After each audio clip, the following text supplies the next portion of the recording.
મહુધા તાલુકામાં સ્થાનિક સ્વરાજ્યની ચૂંટણીનો માહોલ ગરમાયો છે, જ્યાં કોંગ્રેસના સભ્યો સમર્થકો સાથે તાલુકા અને જિલ્લા પંચાયતની બેઠકો માટે ઉમેદવારી પત્રો ભરવા મામલતદાર કચેરીએ મોટી સંખ્યામાં ઉમટી પડ્યા।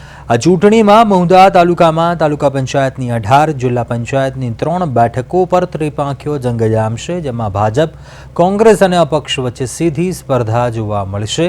પૂર્વ ધારાસભ્ય ઇન્દ્રજીતસિંહ દ્વારા ભાજપ પર આક્ષેપ કરાયા છે અને તેમણે કોંગ્રેસ સત્તા પર આવશે તેવો વિશ્વાસ વ્યક્ત કર્યો હતો।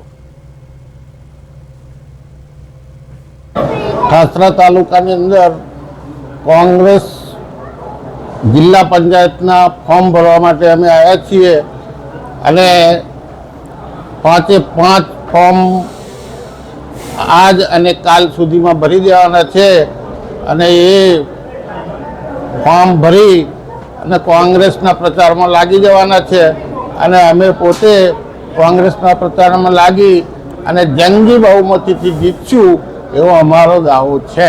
આજે ઠાસરા વિધાનસભાની અંદર ઠાસરા ખાતે, શિવાલય ખાતે તાલુકા પંચાયત અને જિલ્લા પંચાયતના ઉમેદવાર ફોર્મ ભર્યા છે।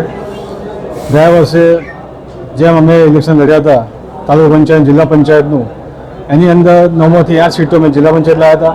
તાલુકા પંચાયત સીટો સારી આવી હતી। એવી જ રીતે ગતેશ્વરની અંદર પણ અમે ભાજપના ઉમેદવાર સારા જીત્યા હતા અને આ વર્ષે પણ અમે સારી મહેનત કરીને એટલે ઠાસરા તાલુકાની અંદર 22 જિલ્લા પંચાયત 8-8 જીતીશું અને ગતેશ્વરની 16 જીતીશું એવી અમારી આશા છે। અને એવી જ રીતે અમારા ભારતીય જનતા પાર્ટીના કાર્યકરો સાથે સાથે મોદી સાહેબની જે અમારી કાર્યશૈલી છે અને જે કામો છે એ સાથે અમે પબ્લિકની અંદર જવાના છે અને તમામ સીટો જીતીશું।